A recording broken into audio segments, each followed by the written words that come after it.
নারীর শক্তির একটা পার্ট এখন সেই শক্তির একটা পার্ট, সেটা সেই শক্তির একটা পার্ট যদি বিরোধী দল হয়েও থাকে, আমার এবং আপনার কাজ হবে তাদের রাজনীতির যেটুকুন অংশ নারীবাদের, নারীর ক্ষমতায়নের, নারীর সমান অংশগ্রহণের বিরুদ্ধে, সেইটুকুন নিয়ে কাজ করা। কখনো যেন এই জাতীয় শক্তি মেইন স্ট্রিম না হতে পারে, আমরা সেই কাজটা করতে পেরেছি। তাদেরকে আমরা মেইন স্ট্রিম হতে দেই নাই।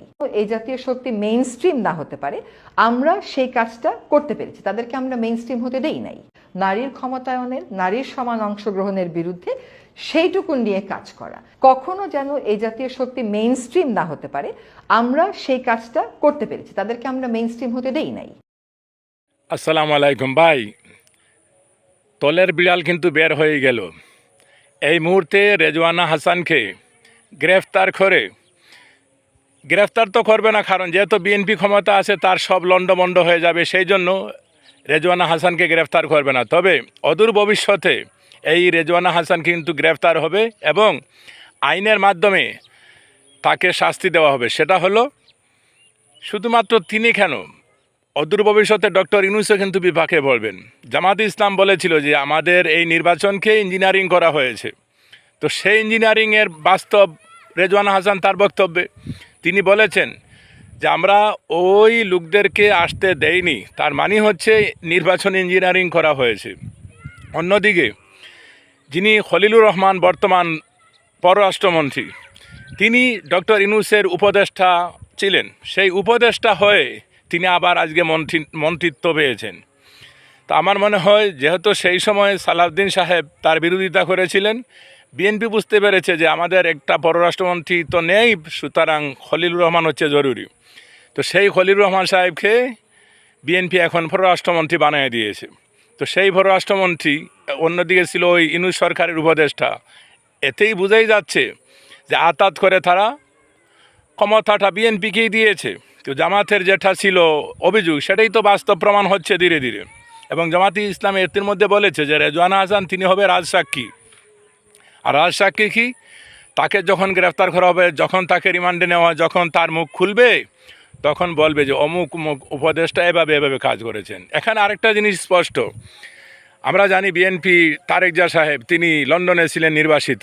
যেটাই হোক, সত্য হোক মিথ্যা হোক, তার বিরুদ্ধে মামলা ছিল, 9 বছরের সাজাপ্রাপ্ত আসামি তিনি ছিলেন।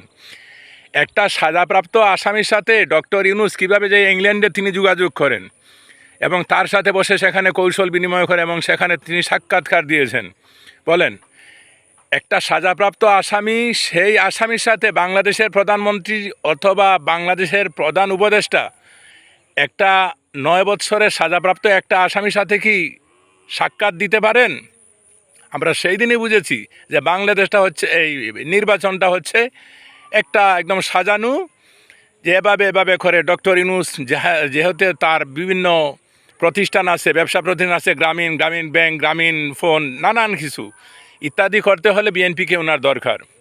না হয় আপনারা দেখেন, আমরা বলছি না যে তারেক জিয়া তিনি সাজাপ্রাপ্ত দাগী আসামি, কিন্তু যেভাবে হোক বাংলাদেশের সংবিধান অনুযায়ী, বিচার অনুযায়ী তিনি তো আসামি ছিলেন। আর আজকের এই বিএনপি সংবিধানের নানান দোহাই দিচ্ছে। তো সংবিধানে যদি দোহাই দেন, তারেক জিয়াকে বলবো আপনি সংবিধানের 4 ধারা, সেখানে বলা হয়েছে বঙ্গবন্ধুর ছবি প্রধানমন্ত্রী কার্যালয়, রাষ্ট্রপতির কার্যালয়, বাংলাদেশের মিশনগুলিতে সেখানে ঝুলাতে হবে।